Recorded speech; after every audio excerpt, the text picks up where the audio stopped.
Is restless inside the gates. Quattro 5-6 has to settle, and they sent on their way from the 1,000-meter marker. LAGACIO has been ridden at and goes off to lead them. Captain Dimanami is at the rail. Prince of Venice is on the outside. Live by Night's got the green cap, and going around them on the outside is Quattro 5-6.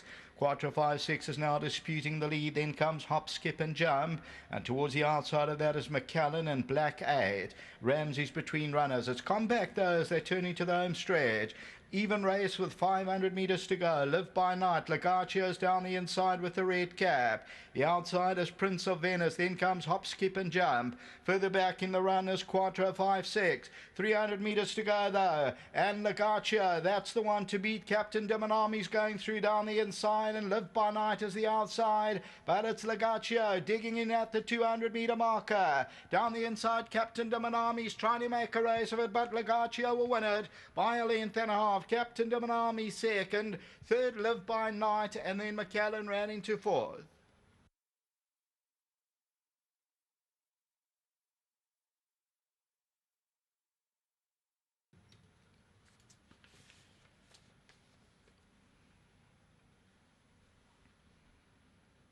Tote favourite prevails in the first. Number 3, LAGACIO at 1 rand 90 and 110. That bipod pool got to 182,000 rand. And it's Anton Marcus, the Skizzle, and Glenn Cotson. This one for Barsforth Farm, and they win it by about 2.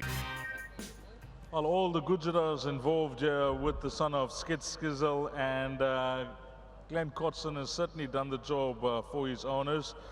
Boswood Farm sold the source, 20,000 rand purchase, so well found by Glenn as well, and qualifies for the Bloodstock South Africa incentive bonus. And I got all the checks in my hand, which will be handed over to Glenn, and of course that 50,000 rand check as well. But firstly, Glenn, let's talk about this individual. A bargain buy for the guys? Yeah, absolutely. Look, he was a little horse that I saw, and I don't know who Skiddle was. And then I did a research. I spoke to Sean. He said, look, grab them. You know, they're really, really nice. And he was absolutely a gift. But I'd like to say well done to Green Street Bloodstock International. You know, they placed him with the Gujaras. They were looking for a really nice fast horse, and he's a beautifully sound horse because he was bred at Bosworth. They're really tough horses. So yeah, he's been sold to Mauritius owners. So well done to the Gujaras, and thank you very much for allowing me to train him for you.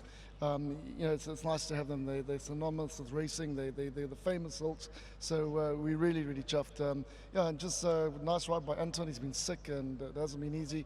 He's missed out a couple of days of work, but he's here, you know, earning the cash. Okay, one on the board. Can you help us out later on this afternoon, Glenn? Look, we've got 2 other runners, and they're going to be very, very competitive. The filly in the last, Cherry Pop, she was a bit disappointing last time out. I think it was a touch too far for her. We brought her back in distance, put the blinkers on. I think she's going to be very competitive. And then the 2-year-old filly of Gaynors, she did everything right first time out. She's been a little bit headstrong in the pins, so she was not tuned up. And naturally, she's just come on, and she's out of a full sister to Big City Life.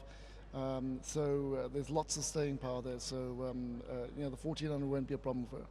Well, thanks for that. But before you leave us, you know, I know you're going to be interviewed and you're going to be doing lots of shows during the course of the next week. We got the gallops tomorrow as well. But whilst it's fresh in your head, the draw for your horse, eyes wide open, what were your thoughts after? Look, we never had any part of that. We were the last one drawn out, and there was 1 number left. It could have been draw 7, yes. But unfortunately it was drawn 18. But not unfortunate, because you know Dynasty himself won from draw 18. This is the son of Dynasty. He's a big lad. You know, they say rather be out the scrum than in the scrum. It might be a blessing in disguise. You know, it is what it is. It's just you know, it's the rub of the green. It's which way the cards fall. And this year we never cracked the draw, but I mean, we're not complaining. We got a ticket. We got a super weight. You know, he's probably the best handicapped old horse in the race. Dual Group 1 coming in with 53. I think Justin Snaith is smiling a bit because he realised the other day he's going to give me 7 kilos, and we beat him at level weights. So he says, yeah, it's living up the playing fields now. We're a little bit wide, but we're super confident. He's doing well. You'll see him tomorrow. He's really back to his best, and he's had a great prep going forward. So we leave it. It's in the hands of the Lord to get a nice, safe passage home. But it's a rough race, so may we in the best place. Glenn, thanks for that. Now, before you leave, give our best to the Gujaras, and more importantly, I got all the checks here. Bloodstock South Africa incentive bonus for supporting the sale. Well done. Yeah, I think it's a super incentive. You know, the thing is that it's lovely that everybody gets a chance to get a piece of the cake, whereas, you know, some of the other incentive races, there's only one winner, and they take all. This is a lovely way of giving back to the owners, and thank you to Bloodstock South Africa. That's it there, the 50K for the owners. Well done, Glenn. Yeah, thank you very much. Thanks. Okay, that's it. That's a wrap of race number 1. 3, 2, 4, and 5 is the way they cross the line in a very useful quartet dividend, over 660 Rand. Up next, it's place accumulator time, race 2, 12:50, 10 to 1.